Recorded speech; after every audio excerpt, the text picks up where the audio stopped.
Fala pessoal, tudo bom? Bem-vindos a mais um tutorial da série Programação de Jogos em Java. Eu me chamo Ian e agora a gente está chegando na parte 7 do nosso vídeo, onde a gente vai tratar os inimigos do nosso jogo, certo? Beleza, então vou abrir aqui o nosso Eclipse e vamos dar uma olhada aqui como é que está o nosso código. Chegando aqui no Source, a gente tem o container de janelas, nossa fase, míssil e nave. Aqui a gente tem todas as imagens e a gente vai precisar agora criar uma classe para o nosso inimigo. Entrando aqui na classe do míssil, a gente vê o seguinte: a gente tem imagem, xy, o método para ver se ele é visível aqui, a variável que diz se ele está visível ou não, o nosso construtor.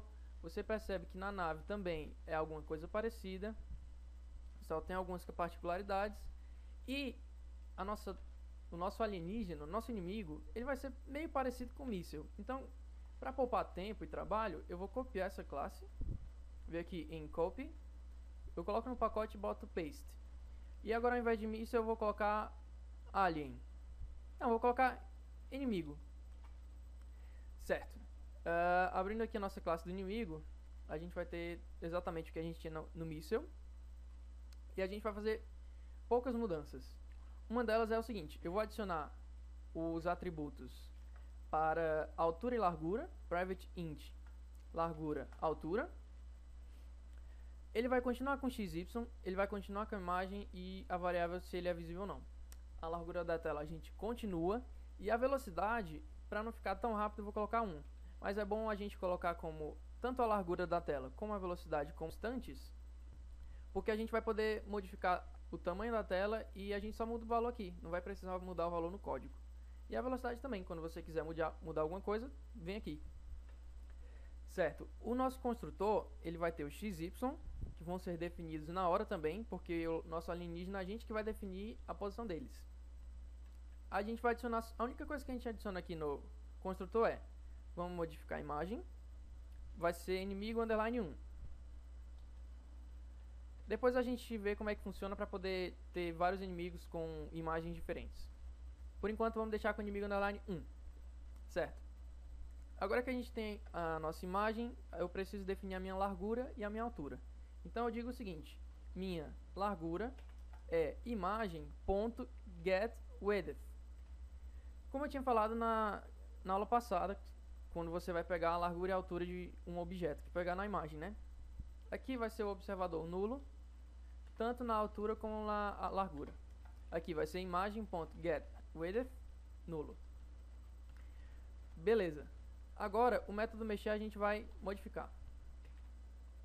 Na hora de mexer o nosso alienígena, eu quero que ele faça o seguinte: vá andando até aonde você conseguir. Quando você chegar no final da tela, volte para o seu estado inicial, caso você não tenha encontrado a nave que estaria jogando contra você. O que eu quero dizer é o seguinte: você vai ficar fazendo um loop infinito. Então, para poder fazer com que ele sempre fique voltando para o estado inicial quando chegar no final da tela, eu vou fazer um teste. Se seu x for menor que 0, quer dizer que você chegou no final da tela. Então ele vai fazer o quê? O seu x vai mudar para a largura da tela. Caso ele não tenha chegado ainda no final da tela, se não, você vai decrementar o seu x. Então vai ser seu x menos igual a velocidade, porque o nosso alienígena ele vai estar no final da tela indo para o começo, ao contrário da nossa nave que vai estar do começo indo para o final. Então é por isso que eu estou decrementando aqui a posição do nosso inimigo, certo? Mas o ponto principal dessa videoaula não é a modificação aqui não. Isso aqui é como a gente já tinha visto várias vezes, ficaria cansativo fazer tudo de novo. O ponto principal é um método só que a gente vai ter que adicionar em todos os nossos objetos do nosso jogo. É o seguinte: tratando-se de jogo, quando você encosta no inimigo, em alguns jogos você perde vida, você morre, coisa do tipo. No nosso, a gente vai morrer. E para tratar esse esquema de colisão do jogo, existem várias maneiras. Eu vou tratar uma maneira muito simples e fácil, até porque o nosso jogo não é lá essas coisas. Então, é o seguinte: como a gente vai ter um objeto, a gente vai ter que saber todas as especificações dele, o tamanho, a largura, a altura, coisa do tipo. Então a gente vai fazer assim, a gente vai criar um método assim, public rectangle getBounds, que é como padrão a nomeação que a gente utiliza em jogos. E o que significa isso? Public rectangle getBounds. Funciona o seguinte, você vai retornar para mim um retângulo e esse bounds vai ser exatamente o formato do retângulo que eu vou ter.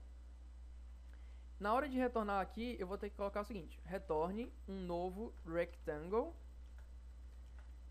e dentro daqui eu vou passar o seguinte, eu vou passar o meu x, vou passar o y, eu vou passar a largura e eu vou passar a altura.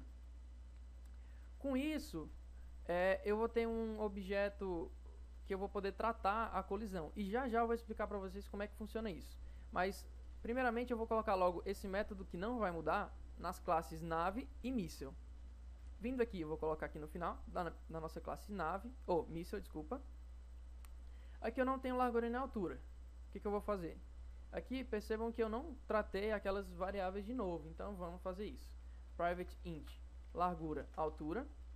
A gente vem aqui embaixo do imagem, coloca a nossa largura vai ser imagem ponto get width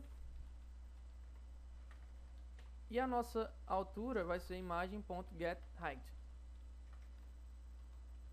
Beleza? Feito. Agora o nosso método está funcionando. Vamos para a classe nave. A nossa classe nave a gente vai adicionar aqui no finzinho.